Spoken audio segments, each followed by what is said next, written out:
Aku hanya tanah kecil, tapi hatiku ingin tahu siapa Tuhanku yang agung.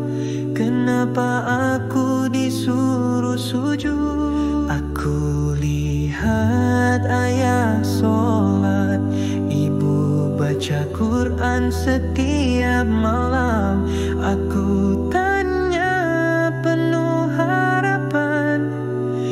bagaimana jadi hamba yang tenang? Aku ingin belajar agama tentang Allah, tentang Rasulnya, biar hatiku penuh cahaya menuju syurga bersama keluarga. Aku buka buku kecilku, ada huruf Arab yang indah. Ustazah senyum dan berkata, teruskan ini jalan mulia.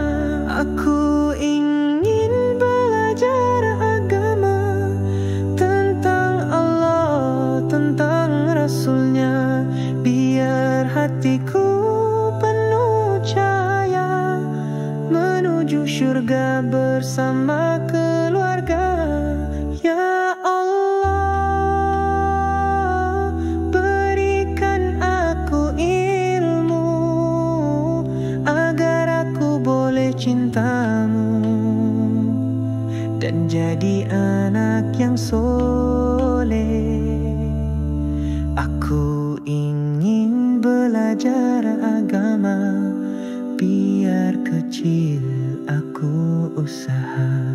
Doakan aku jadi ulama, bermanfaat untuk semua.